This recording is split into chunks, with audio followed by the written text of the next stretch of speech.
In today's video, I'm going to give you guys a tutorial on how to play Disney's Lorcana at the most basic level in under 5 minutes. Let's jump into the video.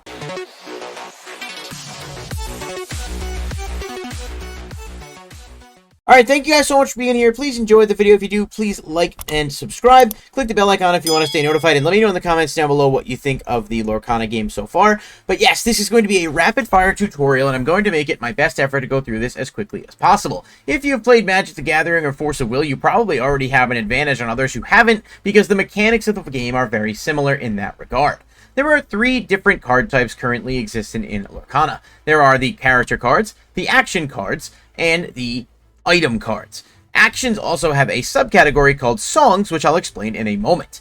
Character cards have stats on them, here for attack and here for defense. In the top left hand corner, you see the mana symbol for a character, meaning the cost to put that character into play.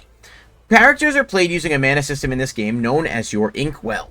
Much like Magic the Gathering's mana system, where you put lands into play in a separate pile and tap them, or exert them as it's called in Lorcana, you can do just that here, but it's a little bit different because it does not care about color specifics. You can simply reveal a card to your opponent in the hand that has an eligible ink symbol in the top left-hand corner, indicated by the circle here that is not present on the card over to your right, and put it down into your ink. You can do this once per turn unless a card allows you to do it otherwise. By exerting ink equal to the cost of the card you're trying to play, you can put the card into play and either put it on the board if it's a character or an item, or resolve it if it's an action and then put it in your discard pile.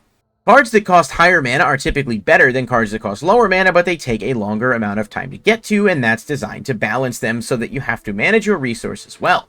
One thing that this game does better than Magic is the fact that it does not care about the colors, so you do not have to draw a mountain to put red mana or a swamp to put black. You simply just have to reveal a card and place it into your ink.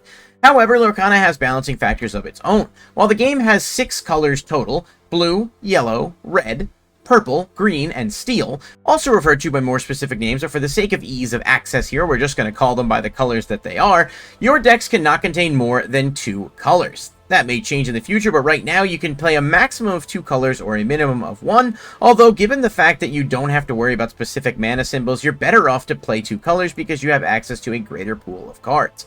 It's important to note that you could play purple and yellow in a deck, but you cannot play purple, blue, and yellow in a deck because that would break the 2-color limit. When a character comes into play, it has something called summoning sickness, meaning it cannot exert itself or tap itself during the turn it's put into play. While there are a few characters with keywords, which I'll explain in just a moment, that have an exception to this, it is generally the standard rule. Once your turn comes back around after your opponent has taken their turn, your cards are free to exert as appropriate. There are 2 things you can do with a character on your turn, unless a character has a specific ability that indicates otherwise.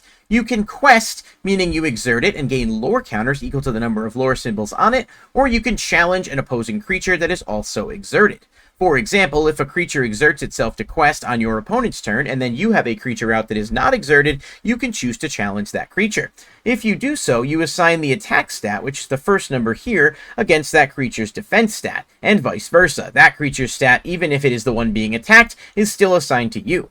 If your attack stat deals enough damage to reduce the creatures to 0 or less, that creature is put into your discard pile or banished. If not, you can simply place counters on it to indicate the amount of health that it has left and resume play. The objective of the game and how you win is to be the first to reach 20 lore counters. Much like Magic that starts with 20 life and you have to protect it or reduce your opponents to 0, this is essentially the inverse. Lore counters are obtained typically by tapping, although there are some cards that allow you to increase the number of lore counters you have and modify your opponent's lore counters, though right now those are few and far between.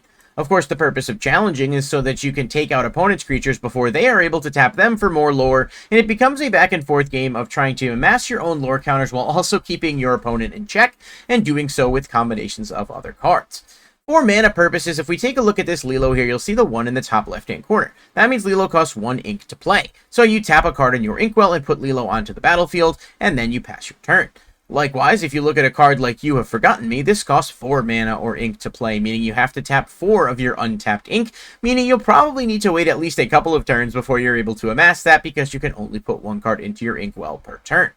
The basics go back and forth, utilizing different powerful spells and actions to take out your opponent's creatures, while stacking up your own, and all the different colors have their own combos and strategies that work within themselves, allowing you to build and play in whatever way you like. My deck of choice right now is the yellow-purple, or Amethyst Amber deck, which allows you to aggro by playing creatures that cost low amounts of mana, but tap for multiple quest counters and can help you reach 20 quickly. I encourage you to play with whatever you think is most fun and look at different strategies to build a deck, because there are so many different ways to build.